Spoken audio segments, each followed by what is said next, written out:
Falar com Deus, Tempo Comum, 14ª semana, sexta-feira, dia 10/7/2026.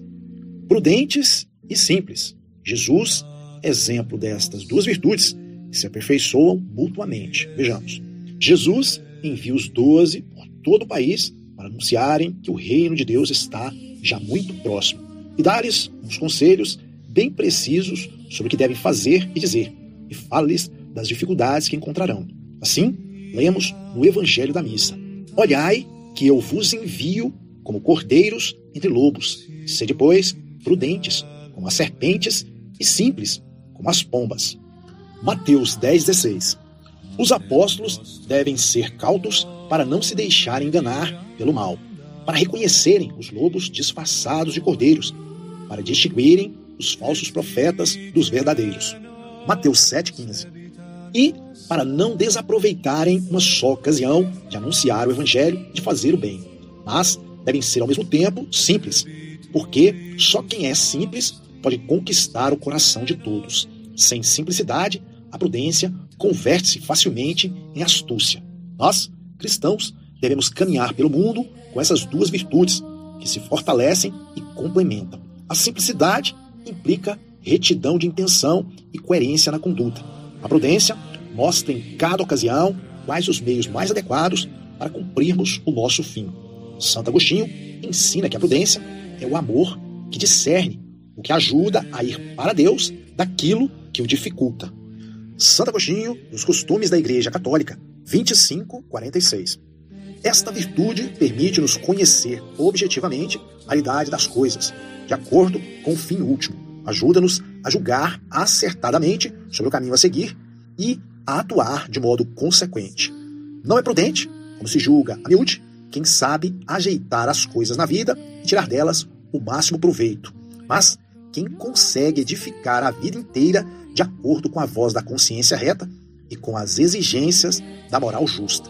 Deste modo, a prudência torna-se o ponto-chave para que cada um realize a tarefa fundamental que recebeu de Deus.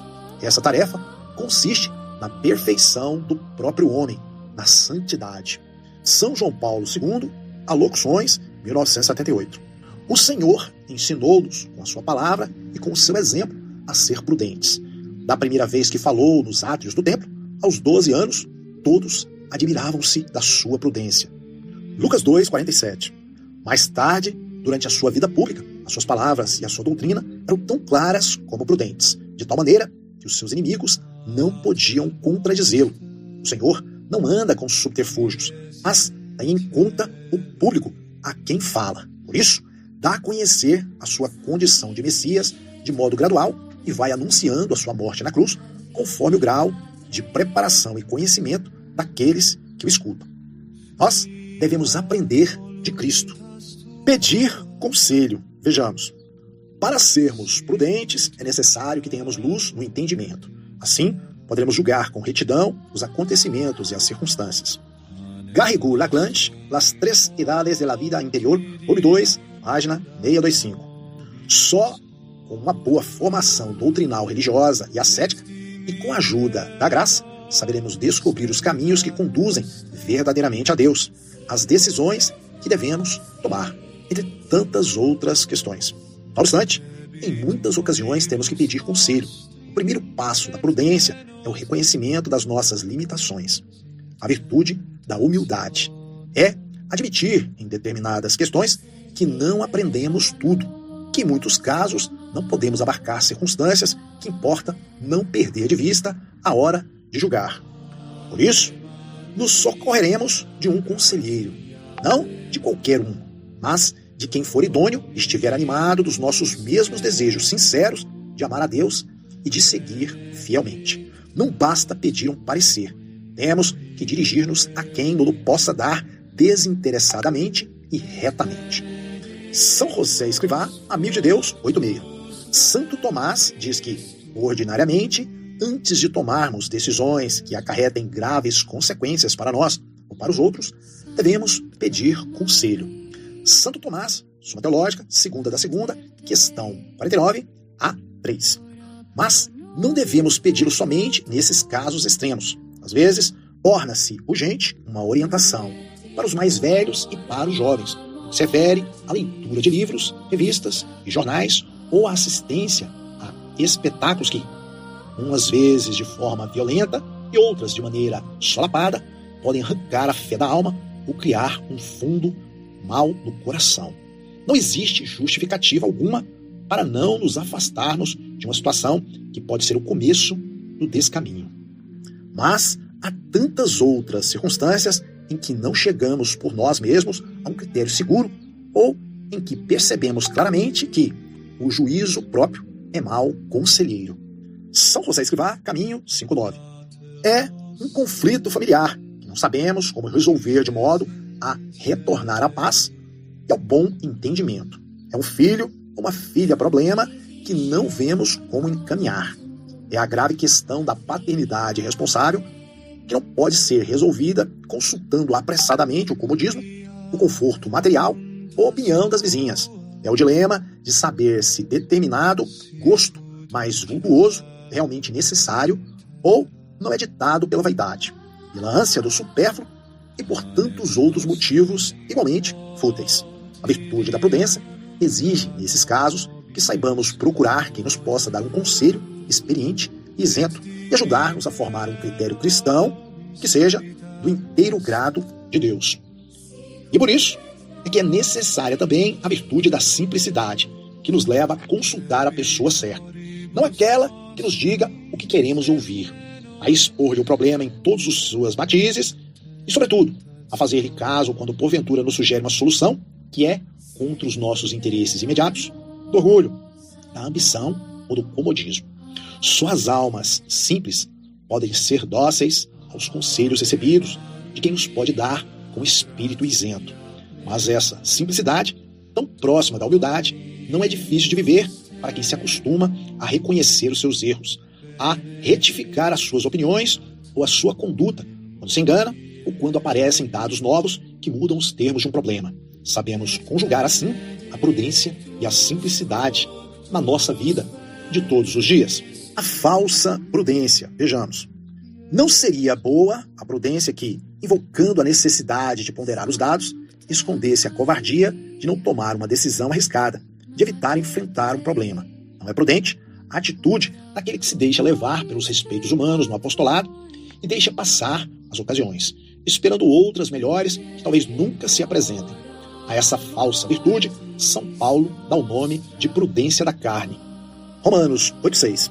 É a mesma que desejaria mais razões e argumentos para entregar-se de vez a Deus, com tudo o que é e tem. A mesma que se preocupa excessivamente com o futuro e se serve disso como argumento para não ser generoso no presente. É aquela que sempre encontra alguma razão para não tomar decisões que comprometem totalmente. A prudência não é a falta de arrojo para empenhar todas as forças nos empreendimentos de Deus. Não é a habilidade de procurar compromissos tíbios ou de justificar com teorias muito razoáveis uma atitude remissa e negligente. Os apóstolos não agiram assim. Procuraram, a cada momento, com as suas fraquezas e, às vezes, com os seus temores, o caminho de uma mais rápida propagação da doutrina do seu mestre, ainda que esses caminhos, às vezes, os conduzissem a tribulações sem conta e mesmo ao martírio.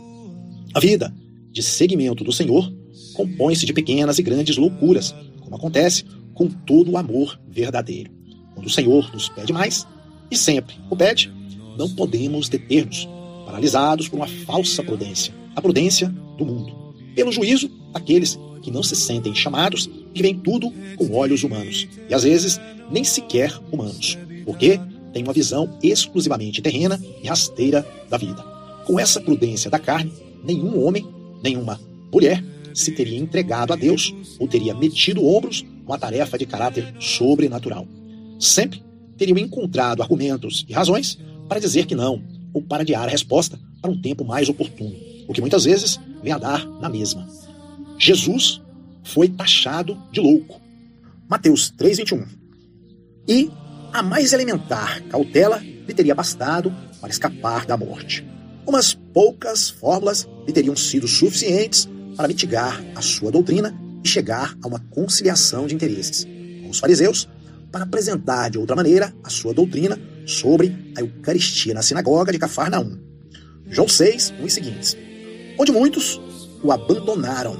Ter-lhe-ão bastado umas poucas palavras a ele, que era a soberania eterna, para conseguir a liberdade quando estava nas mãos de Pilatos. Jesus não foi prudente segundo o mundo, mas foi mais prudente do que as serpentes, mais do que os homens, mais do que os seus inimigos, com outro gênero de prudência. Essa deve ser a nossa, ainda que, ao imitá-lo, os homens nos chamem de loucos e imprudentes.